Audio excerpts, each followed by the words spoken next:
Okay, so good day, everyone. Good morning for some, good afternoon for some, and welcome to our Road to Net Zero webinar. And today's topic is the better choice, making lower carbon travel the easy option. And I am Paloma Zapata, the CEO of Sustainable Travel International, and I'll be your host for today.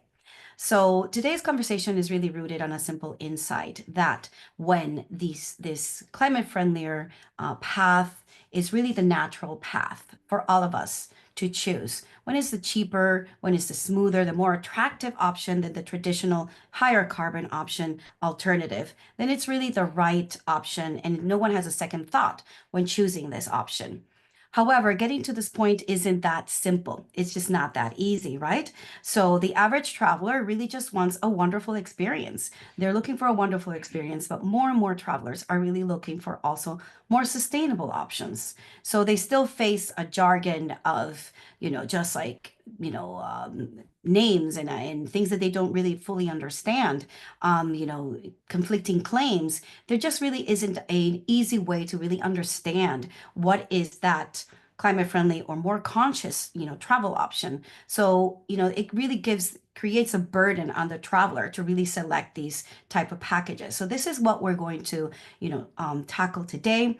Our panelists here are really working on really redefining those backbones of what, redefining what tourism should be, in the future. So, through storytelling, through infrastructure, to changing the infrastructure, to just changing and redesigning what tourism and the travel packages look like. So changing this default option to this better choice option. So today we have Susanne Andersson, CEO of Visit Sweden. And Susan, you're going to share with us, how Sweden is weaving in, sustainability into the entire visitor journey in Sweden and really marketing the destination that really inspires, these climate-friendly choices.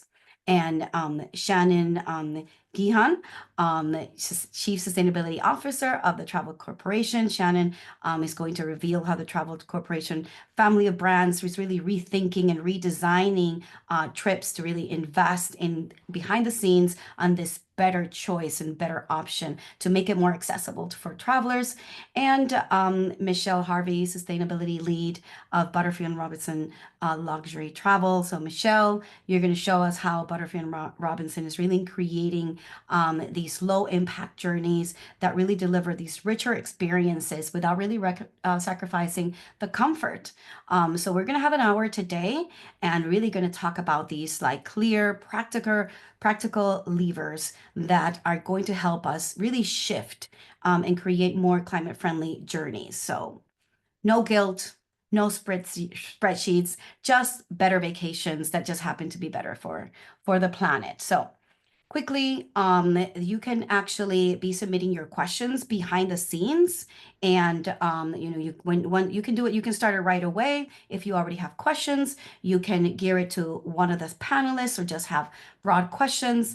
And at the end, we're actually going to tackle these questions. So, before we begin, with the big stories that we have to share with you today, I would really love our audience to meet the panelists in a personal level. So Susan, Shannon, Michele, welcome, and thank you for being here with us and for sharing your stories and practical experiences.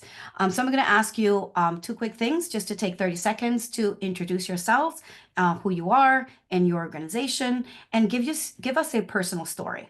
I really want to hear about, what really shaped your thinking when it comes to designing these climate conscious travel options. So whether it be a personal experience that it was an awesome experience, that it really was it inspired you, or something that was actually, quite the opposite, maybe a frustrating moment that really was an aha moment that really, changed the way you do what you're doing, today. So think about this as your original story that's, helping you become the sustainability champion that you are today in your roles. So Susan, let's start with you and then we can go with Shannon and Michele. So welcome, Susan. Oh, thank you so much. And like you said, my name is Susanne Andersson, and I have the great pleasure of being the CEO of Visit Sweden in Sweden.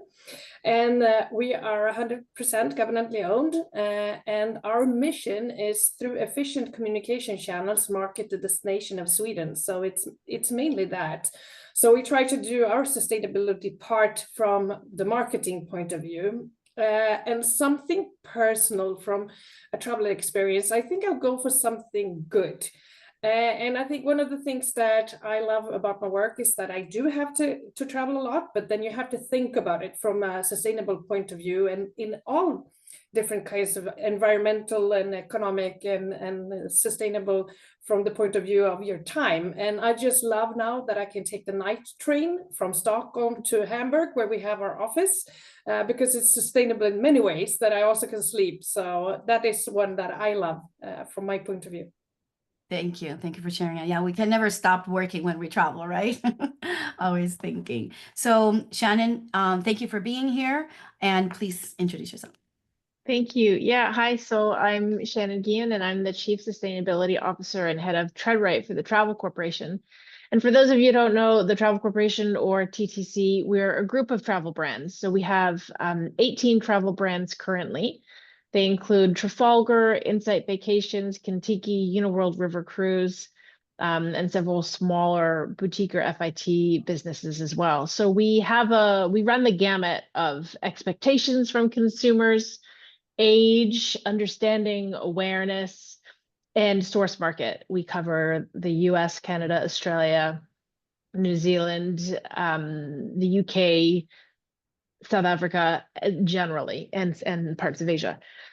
I always go back to I guess the reason I work in sustainability, because I have lots of climate stories, but I don't know that they're going to be all terribly uplifting, and because it's not as easy, really.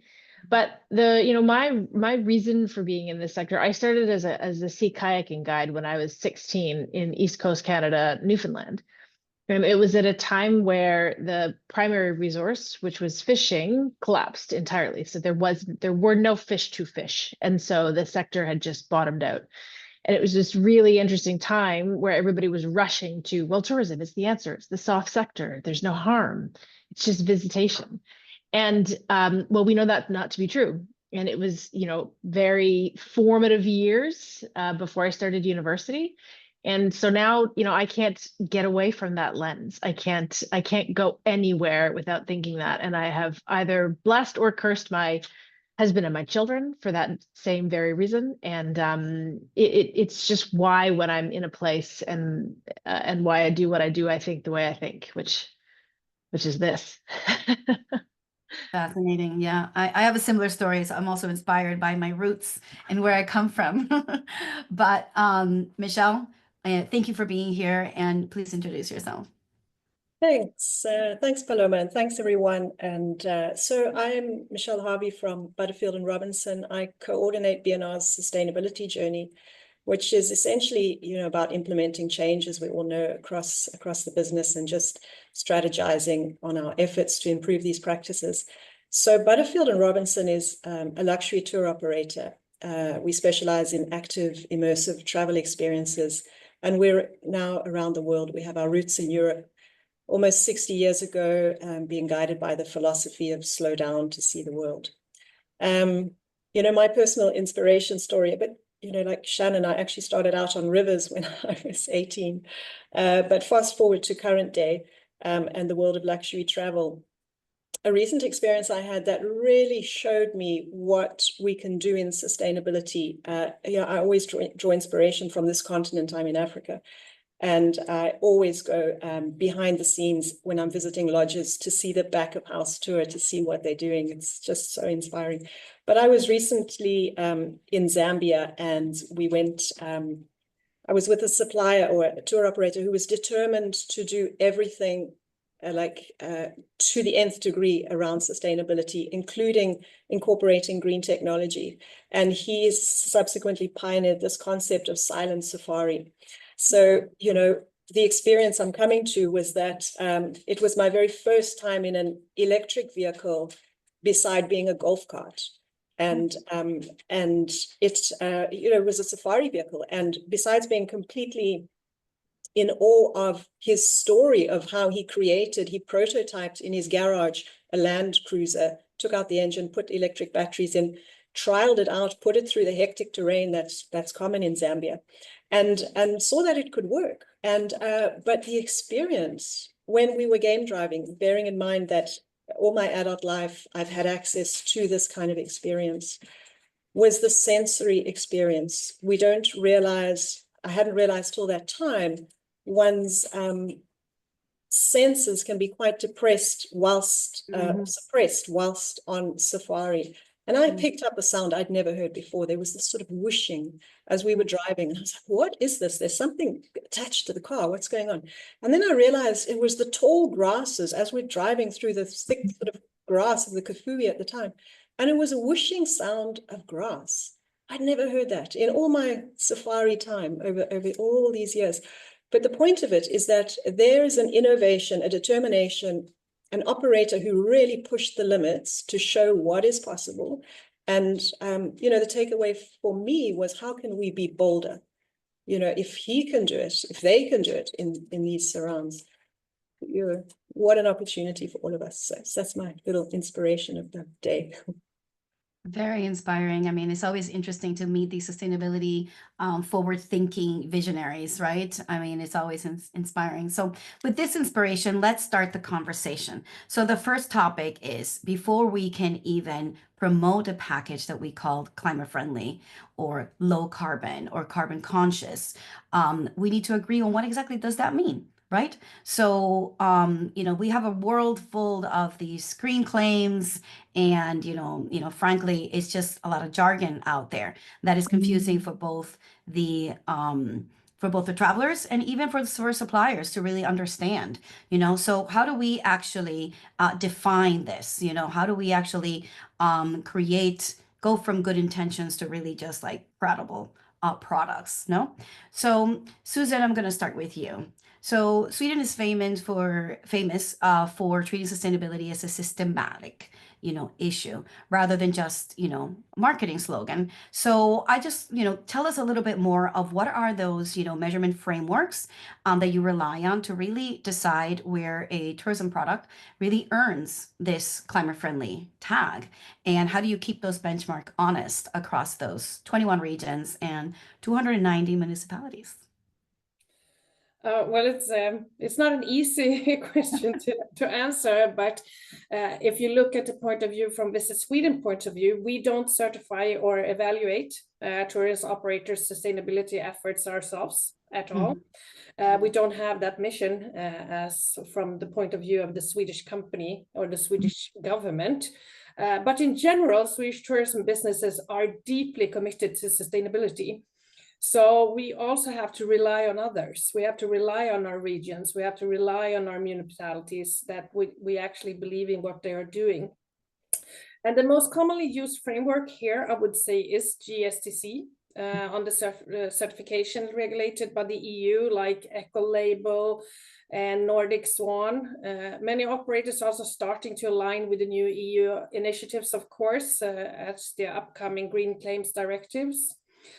But with that said, sustainability in the Swedish way of looking at it isn't only about the labels.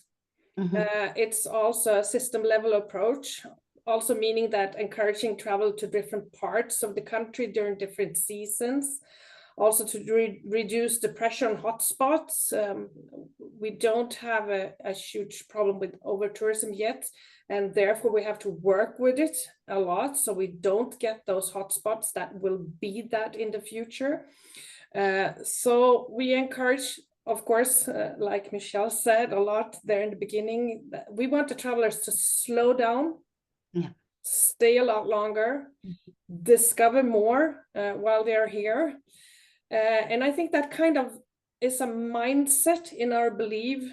It's just as important as any certification. So it's a lot about trusting the system that we have, and not with, you started off by saying that yourself, Paloma, that it's not about pointing fingers, it's about working together. But In Sweden, we don't have a system with the government, or we as 100% owned government do the labeling. We are depending on that the regions and the municipalities are working with it in the way that they are, and they are very good at it. Perfect. Yes. So creating that, that framework that everybody can adhere to and everybody can use the same one. So, Shannon, so the Travel Corporation is the first global tour operator, as far as I understand, that's validated science-based targets. So this is huge, right? So walk us through what are those specific tools that you're using to really determine, what is the better choice and that is really truly advancing that 50% emissions reduction goal. Oh, Shannon, you're on mute. It just doesn't get old. So we're the first global tour operator with our near-term and long-term targets validated. Amazing. So Amazing. yeah, that's true. That was a task. So the tools that we use, important to acknowledge that we don't look at our businesses in an itinerary perspective all the time, because an itinerary or an experience is made up of the sum of its parts. And so if you take back what those parts are, that informs the approach that we take to sustainability, which is a business function approach. So this is true of our approach to climate. So what that means is there are tasks and KPIs to team members in marketing, in travel experience, in operation, in contracting, in delivery, because these are all various different roles in a considerably sized organization.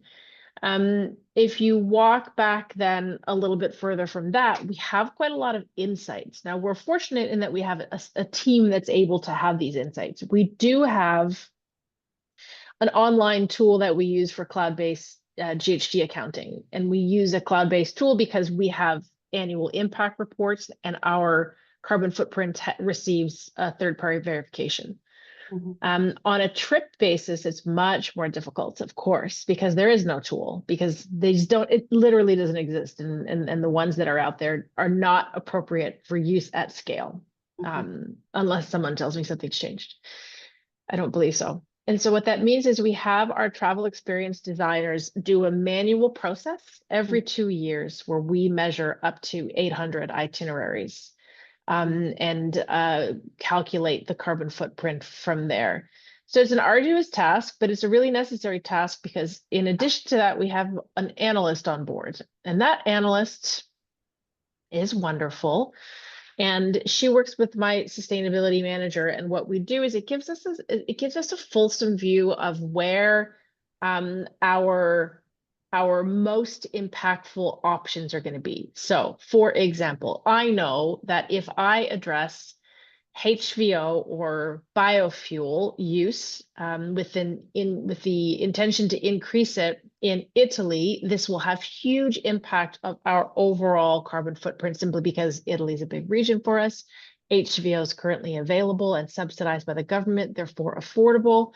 It's a one-to-one fuel, and I know where that it's so on and so on and so on. So we use those insights to make sure that we're making material decisions and chasing those systematic changes at a destination level and a business level that are going to give us the greatest reductions. Otherwise, we're just kind of waffling at the edges, which is very easy to do when you're not sure of the insights. But again, we're in a unique position in that we are a large enterprise with the resources to do that. That's not true of a lot of industry, or our industry, which is largely SME. And that's okay. This isn't a one approach is better. This is the approach that we've been taking. Absolutely. But you are, able to get that cross-sectional view from all those itineraries, those 800 itineraries, and really just on really what's going to make the biggest impact. So, again, measuring measuring is the starting point. So that's super important. And Michele, Butterfield Robinson reports that it's about 66 kilograms of CO2 emissions per traveler per day. And you've actually signed the Glasgow Declaration. So congratulations for that as well. So what does your in-house methodology look like for developing this slow travel product? So how do you capture, like, you're actually, maybe one of those tour operators that Shannon's talking about. So how do you capture, all those different activities, from e-bike charging to farm to table meals, and where do you find where you're struggling the most? Where are the main data gaps? Yeah, thanks for that. Yes, we are a small business by comparison to what Shannon was explaining. So from the outset, we got outside help. We work with a carbon consultant. We've been measuring for 3 years. Our tour operator software wasn't friendly enough to allow us to sort of work with carbon data in the software and help capture, itemized itinerary details. So it's kind of old school spreadsheet style, where we track for our tour emissions, where we're tracking the data of the various kind of trip emissions we have, or the various trips we have, which include, so just sort of 3 categories to give you some better understanding. We have small group itineraries, we have bespoke itineraries, and then we have this, we also capture the pre and post trips, which is essentially where travelers have booked accommodation or other tours with us on the front or back end of our trips.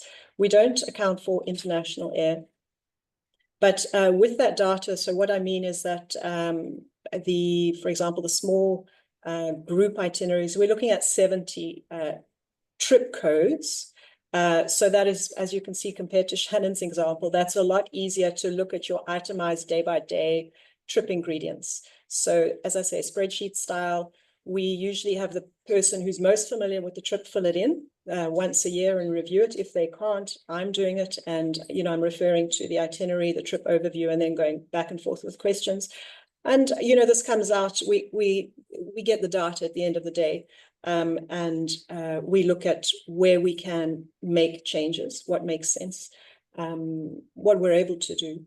And what we've realized is there's very little we can do in terms of the scale of things. We rely on so many, we conglomerate ingredients and to put the trips together. So we're limited as to what really we can change, other than being more efficient, in terms of like the big emissions. There's lots of little things we can do, the kind of the low-hanging fruits. So in terms of data gaps, I think it's more where our challenges lie is in bespoke. That's the wild card when it comes to, especially in luxury travel. That's the wild card. We don't itemize every single bespoke itinerary because it's nigh impossible. And so the concern is around accuracy. We also obviously work with, these data figures that are quite generalized, especially in the accommodation sector, where it's generalized by country, as informed by our carbon consultants. Yet, in fact, to give you the example, a lot of the luxury lodges in Africa are solar. They're not, but we don't have that data, and we don't go to that granularity because we haven't got that data from them. We have to get, 300 accommodation providers to fill out a sheet. So it's complicated. To Shannon's point, it's very complicated, but we look forward to kind of a centralized, I suppose, data access for all of us. It will make life a lot simpler. Shannon, do you want to react to that? I do, because there's one in the works, which is very exciting. Yeah, maybe we can talk about it another time, but I can share just with a central data point. It's going to take a while, but certainly it's something that Travelist is pushing towards, which is very exciting. So a lot to innovate, a lot to innovate in this space. But we need, the starting point is really to start measuring, right? As much as we can, and use the tools as much as we can and get everybody involved. I think that's what I've heard over here. It's like, it's really just, everyone in that's working in trip packaging really kind of needs to get involved to define that. And even your suppliers, right? As Michelle was saying, like, how do we know? So scope 3 is really still, something to tackle. But first of all, we need to, as much as we can, really measure and start understanding. So now, we get out of the spreadsheets because our clients are not going to buy spreadsheets, right? They're going to buy experiences. So how do we now create these right experiences? How do we bring these more richer experiences, more convenient experience, and the better option experience, to be that seamless choice? So let's go back to Susan. So Visit Sweden's Coolcation and Swed Dreams campaigns. So they flip seasonality and the wellness trends into these climate lanes. So could you spotlight some very specific itineraries that really have proved that, climate action is really enhancing the visitor experience rather than constraining it? Oh, we have so many. I mean, we have this fossil-free ski slope in Stockholm, and we have the ice hotel that, as we sit here right now, is melting down back into 2011 again. But I think if I get to highlight one today, I would. One great example, I think, is 3 Hotel in Harads. It's in the northern of Sweden. It's in a place where design and sustainability go hand in hand. And each of the hotels, I think it's 8 rooms now. Well, I say 8 rooms, is uniquely architectural experience. One is shaped like a UFO, one is like a mirrored cube. And the newest room is like a biosphere, and it's wrapped in 350 birdhouses in different sizes. And it was designed with conservation in mind, to support the local bird life and biodiversity. Wow. And I think that shows how sustainability can be both integrated in a way that's not only functional, but also deeply inspiring and memorable for the guests. So I think that's one that I would lift up here. Excellent. Yeah, that's fossil free, ski slope. It's doable, right? So it should Yeah, be it is doable. It something, is. and those, I would love to go to those experiences. Seen that picture of that mirrored room. It's fascinating. Yeah. Shannon, so the Travel Corporation has begun, swapping these, short haul flights with across Europe with rail.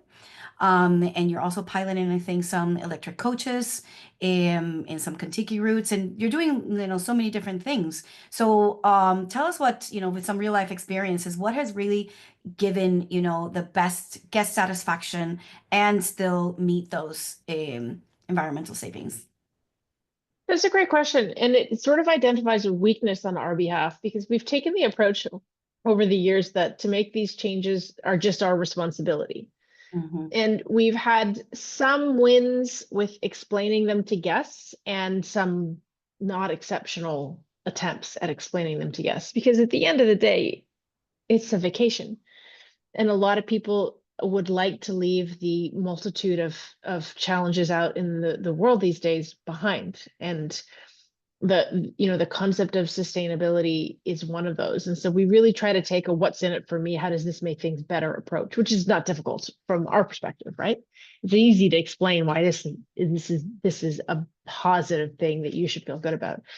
I would say though, on the itineraries that we do call out in the market as having elements that guests should take note of from a sustainability perspective, because you won't hear us call one itinerary more sustainable than the other for a whole host of reasons. Anything to do with rail has been really positive. It's a wonderful experience. It shouldn't have gone quiet for so many years, right? But yet it did. And to have rail going through sort of a renaissance again, I think is really wonderful for the guests. It's an experience that a lot of us can remember when we first started traveling without Google. Wasn't that wonderful? And and also it's just got such obvious environmental wins. So certainly we're seeing a huge interest in it, a lot of love for it, and a lot of consumer satisfaction on rail. And you don't really need to explain to somebody why rail is better from the environment than short haul. It's taking an hour-long flight, which is bizarre still to think about, right? Yeah, no, I hear you. No, for sure. I think it's great that rail is becoming, again, the first time that I came to Europe 20 more years ago, it was rail. It was rail experience. 100%. Yeah. Yeah. So it's great to bring those back and it's part of the experience. So Michelle, so slow travel is in your DNA, and but luxury guests also expect comfort, no? So describe one of, a recent journey or one of your journeys that you actually implement, we already talked about the longer stays or the local sourcing, but that deepens that sense of place and that enriches the experiences, but also that really, again, cuts that carbon footprint. Yeah, thanks. So a trip that comes to mind is our Japan walking trip. So firstly, just the mere fact that we're walking or biking through a region is already deeply immersive. I mean, anyone can attest to that. So that's already a positive. That in itself sells itself. So we really get a sense of place straight away. So our trip takes us into rural Japan, and what's changed for us in our trip design is we really, in some places now, can take advantage of the efficient train network. So here on this particular trip, we've incorporated two train journeys across the region, and the one is just a really cool, a trip design kind of thing that allows us to connect to walks. It's literally 8 minutes long, the train, but it gives you a little insight into local, into sort of the local culture as you step on this train and then pop out somewhere else. And we've been able to incorporate, you come out and then you walk through a bamboo grove, and it's just a whole, so cool, because finding trails or cycle routes is often a challenge for us. So to be able to use public transport to connect something like that is just really great. The other one is a bit more significant in that the train journey is that it gives us a great connection to take us across, cut out a much longer transfer. It's almost a 2-hour train journey. But again, it's scheduled in such a way, we're lucky with the scheduling.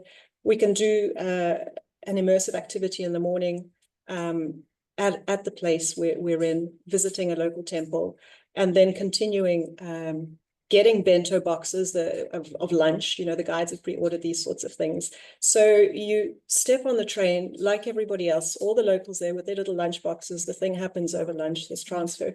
And you arrive 2 hours later, rested. The countryside's been remarkable. And we do something in the afternoon. So it hasn't negatively impacted in any way the actual trip experience. It's enhanced it. So, there's with some intentional, careful design, luxury doesn't have to be compromised, but trip experience can be enhanced. So a lot of it is really just paying great attention and taking us deeper into regions. So it's actually a fun process. Fascinating.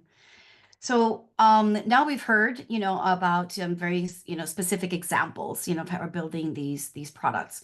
But then, how do you communicate them now? How do you communicate them effectively, to the travelers, so that everyone understands, why it matters and why it's a better experience, and also because it's actually better for the world, without it being preachy or anything like that, but really just like explaining those values, through storytelling. So I want to hear about, your experience of the three of you. So Susan, brand promise, no? A destination of a different nature. So it's aimed, to really attract the curious traveler, not just to consume. You explained it already. It's really about like the slow travel, really getting to know the place. And so how do you, weave into that narrative without giving them numbers, particularly, like again, it's not about the spreadsheet, but, just kind of like, flipping that story and how they're actually, really contributing to a better tourism experience and a better world. Well, I think a lot of the destinations in the world have the same problem here. We try to lead with emotions and not the missions. And as you said, our communication concept, the destination of a different nature, it speaks to traveler who wants to do something meaningful and personal. And I think so instead of presenting the climate facts and figures, we try to focus on what kind the travel feels like. So slow travel, seasonal travel, sensory rich travel. And I think I actually saw someone from Dalarna who is in the webinar, and they're going right now through this amazing seasonal change. I mean, they've been this fantastic ski resort now for a couple of months, and in just a few weeks it will be this amazing place where you can bike and you can hike and you can do everything, and then you come into the autumn and you have the colors everywhere. So the seasonal is something that we work a lot with together, and I think that the carbon savings come naturally through the experiences that we promote, like the off-season travel, the staying longer, the eating the local food. And I think in Sweden, sustainability should not be something separate from the experience. It is the experience. So we're also trying to shift the narrative a lot from doing less harm to doing more good. So purposeful travel isn't about the guilt. It's a lot more about the joy, the connection, the sense of your trip that contributes to something bigger than yourself. And I think that's something that we all need to think about in the world that we are right now, that traveling and meeting people is actually doing something good in a bigger sense than just being about the trip. It's about meeting your neighbor, and actually wanting to meet with new people and seeing people with the right kind of eyes.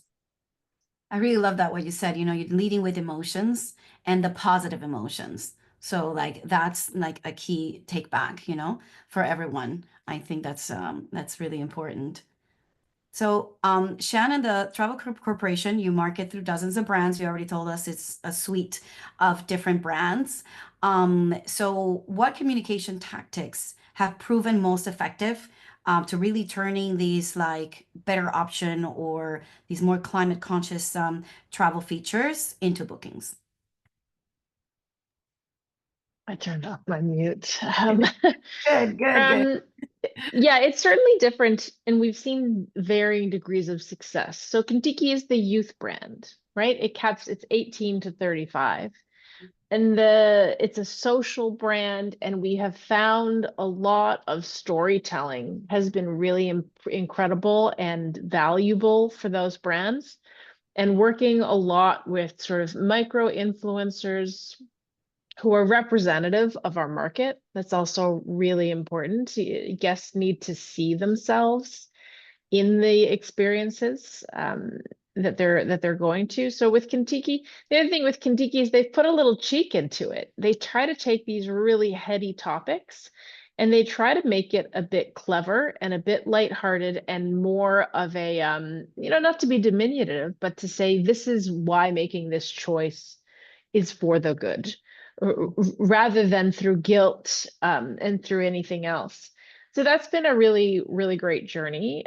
We do have a lot of brand voices. So with our sort of, I suppose, brands where there's a slightly older demographic, what's really been useful is our ethos of Make Travel Matter. Now, Make Travel Matter is a suite of experiences. And what we've done is we've established a framework that's developed against the United Nations Sustainable Development Goals framework. And it allows our travel experience teams to say, is this a quote unquote climate conscious or sustainable experience? Well, I don't really know. it looks like it is, but then they check it against the criteria and they put it through a proprietary tool that says, yes, in fact, this advances life on land or life below water. And here's how. It's been really helpful for them as an education tool, and the brands and the teams and the guests, it's just very simple, isn't it? Like it's written on the can, make travel matter. And as a result of that, people can appreciate that, just to Suzanne's point, who articulated it beautifully, travel has to be, I mean, could you imagine if we didn't go anywhere and we didn't have any understanding for one another and how things are better in other places and where we'd be, you know, not to say that some people aren't behaving as though they've never been outside their own houses these days, but the rest of us can't afford to do that and we mustn't. And so it's really to try and position the how it helps the guest and how it helps the place. Absolutely. That's really clever. No, I really like that, using the SDGs. Super, super clever. You'd never seen, but I never thought we'd have a sales force who is articulate on the SDGs, but yeah, we do. It's pretty rad. Pretty amazing. So Michele, tell us, Butterfield Robinson so your guests are, affluent guests, they're pretty seasoned.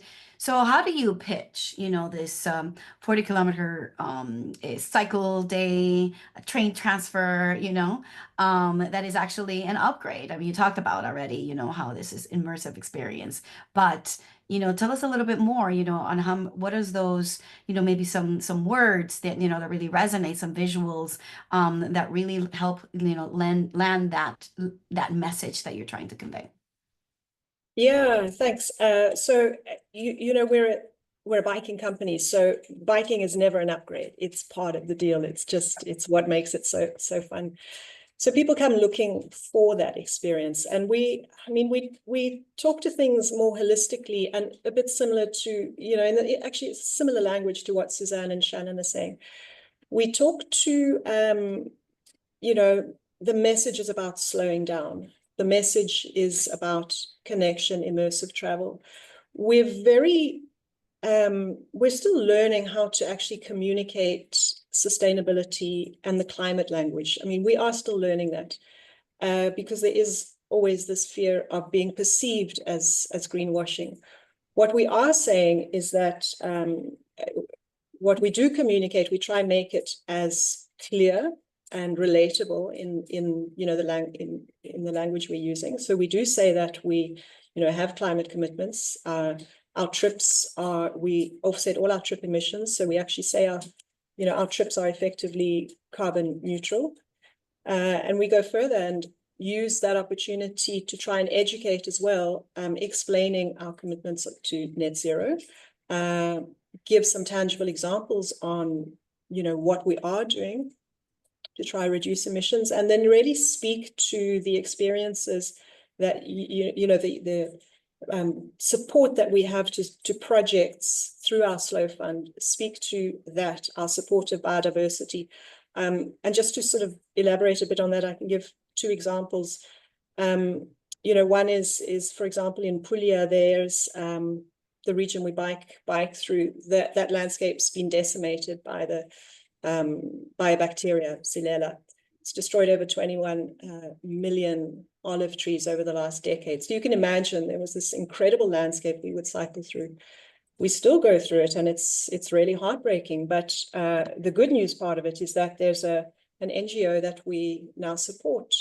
We donate money to them through as a project that enables them to restore the olive groves and help revive that historic culture of theirs.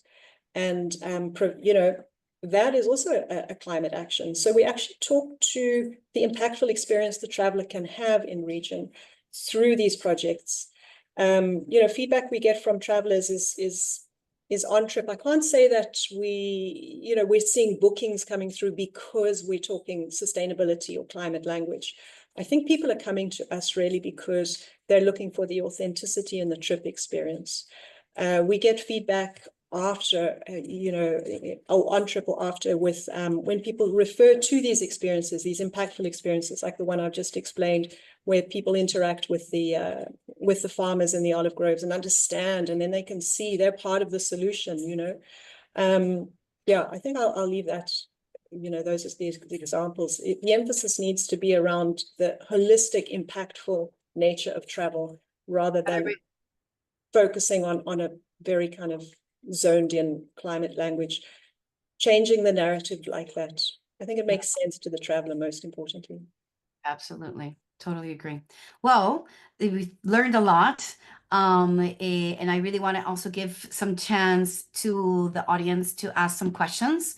We're going to put a little bit of a quick poll before we finish. Just, our team in the background is just going to put some polls that are really going to help us decide the next topic of the webinar and what tools do you guys are looking for in order to reach your climate goals. So if you can just put those up and answer those, it really is going to be helpful for us to continue to bring you information that is relevant for you. But we're going to take some questions now before we finish. And right, so we have Q&A. We have about 8 questions, and we can start open, answered. Okay, so open. First question. Can Michele and Shannon provide an estimate of how much increased demand for sustainable tours they are seeing from their customers? Are their customers willing to pay more for those product offers that emphasize sustainability?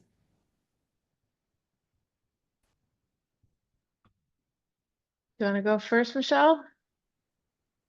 Well, thanks, Shannon. Mine is a short answer. I don't have an estimate because I think, as I mentioned, we don't know that people are coming to us for our sustainability efforts. We know they're coming to us for the overall experience, which in itself is slow travel impactful. So Shannon will have a bigger answer. No.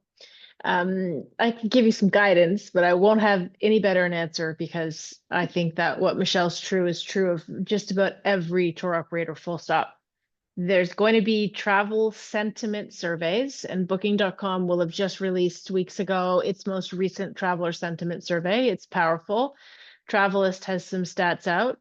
I will always be the first bummer in the room to say that's potentially the numbers are positive, and then they're skewing sort of high 50th percentile.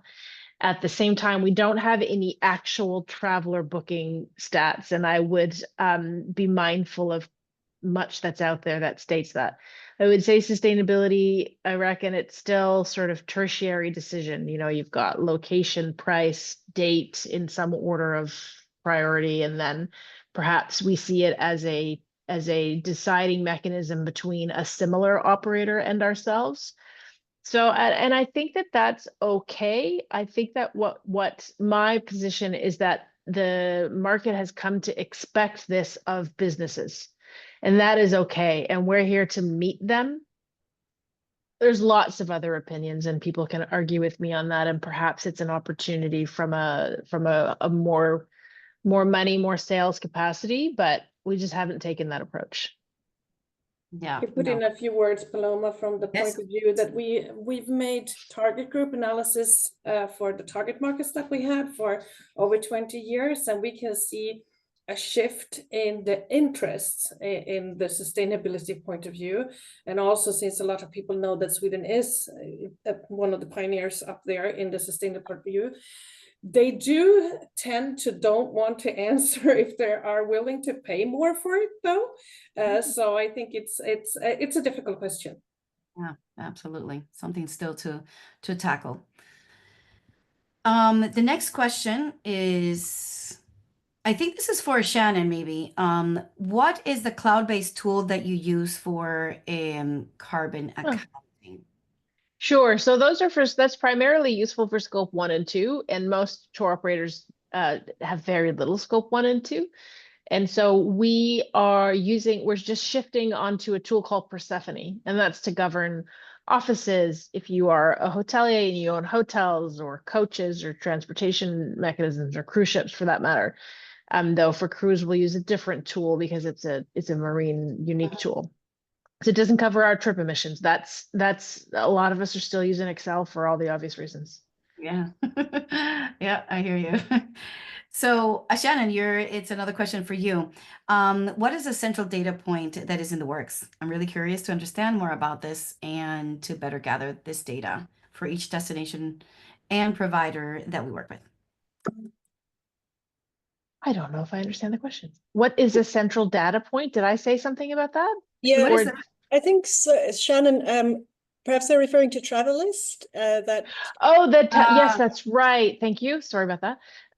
That's right. So, Travelist is an organization based out of the UK, and they've done a sort of bang up job in becoming the centralized position amongst the OTAs in the room, Expedia, Booking, etc., and making sure that there's sameness. If you are a hotel and you're listing on Booking and you're listing on Expedia, you will get asked a litany of warring sustainability related questions over the years, which was infuriating. So there's consistency amongst that now. So they have a huge database of accommodation providers. And now it's trying to take that and turn it into a data hub with the help of a fellow South African, Michele, from Weeva, and turn that into a data hub that can eventually be expanded upon. And there's some really intelligent people leading the charge on it. And we know that we need a central reporting place whereby suppliers put in their information once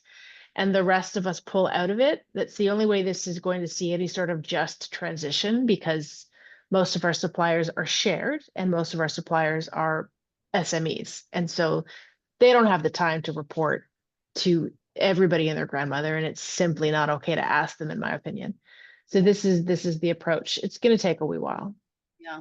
Well, there's also the HCMI methodology and some data sets here for a hotel as well that we're commonly using. Oh yeah. Yeah, you said HDMI, yeah? HCMI, yeah. Yeah. That's as well. That's the Cornell University database of hotel carbon footprinting. But it's not going to have those unique safari lodges that Michele is working with. It's going to have the traditional Marriotts and that kind of thing. So another question. I work for a destination management company. I have the buy-in from our businesses to be more sustainable. But we get pushback as they lack capacity. Many of them are family run and have limited experienced staff. How, as a destination management company, can we increase the capacity to meet these changes without adding an extra financial burden? Hiring outside consultants, basically, which is the first choice, right? But like maybe Susan, do you want to tackle this one? Oh, that is a very hard question, and I think it's we don't work as a destination company in that way. We are building the brand for the brand of Sweden, but we do collaborate with all the destination companies in Sweden and with all the regions, and they all. I think it is a difficult question, and I think it's a lot about. I think it's amazing that the thing that you lifted up right now, Shannon, about the data hubs, and it's about learning about from each other and starting to, so probably trying to maybe discuss with good destinations that has been doing it for a longer time where it works out, and see if they have some good examples and how to work with the questions, because it is and I think also, like when we're talking with SME companies, and we've gone through quite some time with the pandemic afterwards. It's not like they filled up with the staff yet either. So it is hard who should and who should not, and where should the force be. So I don't have a really good answer for it. I think it is a hard question, but it is something that it is very good to discuss with other destination companies as well. Absolutely. It's a I challenge. can tell you we've had some wins with our DMCs in just giving them tactics to do. Because I'll find that in as you said, in those organizations, they have a desire to do something. They also have, solvency as a priority, and that's reasonable, and seasonality and staff fluctuations. And so often with ours, we have said, here's what we are doing. This is exactly what we need you to do. And it's basic tactical stuff. Seek renewable energy, remove all single-use plastics here, and help them find solutions to to change or find new suppliers. A lot of it's just time on those basic tactics, and then otherwise you'll find the willingness. So toolkits have been really helpful for us. Very good. Yeah, for sure. So we are we are very much reaching, the top of the hour, and I think we can continue. All of us can continue here, speaking a lot more. I'm gonna take one more question, and I'm gonna skip, if you guys don't mind, because I think this is something that it's interesting that you might be facing already, maybe the three of you. But how do you address the cost time discrepancy between air versus rail? This seems to be a large barrier to mass adoption. So what do you guys have to say about that? No? Yeah, Not Hard one. yeah, it's a difficult one. And Susanne, we also had the same point on, we're trying to get people to slow down. Mhm. So I know time is precious to everybody. So we have to make some compromises. So our messaging has always been about trying to slow down, and where it makes sense, and sometimes we have done, like to Shannon's point earlier, these 1 hour flights are just crazy. When you add the time factor to check in, the whole arrangement about flying's not necessarily that fun anymore. So I think that there is naturally a shift that is happening just because air travel itself is becoming so congested. So yeah, but there's no simple solution, honestly. Yeah. Like, I also think it's a bit wary and something that we need to be really careful of in sustainability. I think it's really easy, and this might not be what you're doing with the question, so please forgive me. But I feel that there's oftentimes to sort of assume that one tactic is going to be the tactic, and that's not going to be what happens in this transition. In this transition, we're going to have to throw everything at it, from afforestation to fewer flights, to no short haul flights, to SAF, to HVO, to diesel. It's going to be a combination thereof. And so I feel like if you're, changing hearts and minds of some guests, but not all, you still need to feel good about that.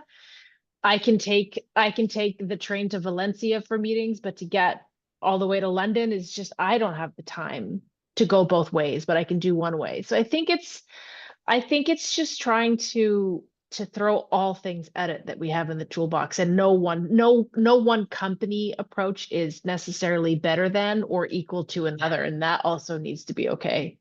Mhm. Susan, do you want to add anything to this?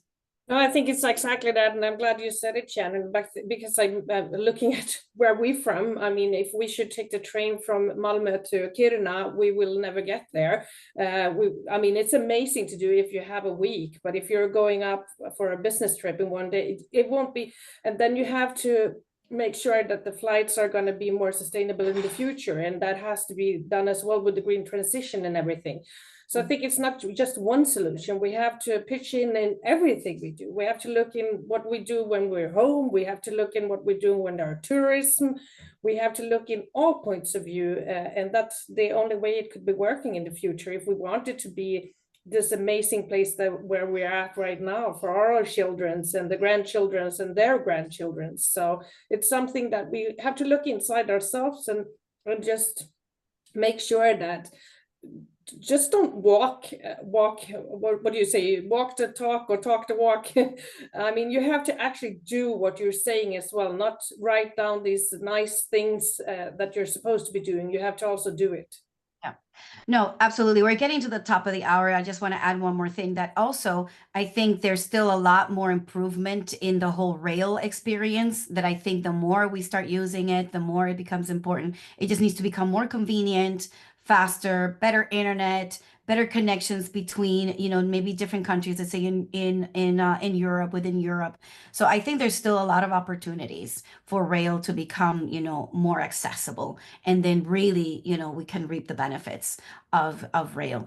I am conscious that we're at the top of the hour, but I really want to thank, you know, everyone, and just kind of wrap things up, because I've heard so many things. You know, first we start, you know, with the numbers measuring. It can be a daunting task, but we systematically do it. We start really measuring the starting point, whatever we can measure. It's really the first starting point before we can even start claiming any carbon reduction. So, you know, verifiable claims, and then making those targets.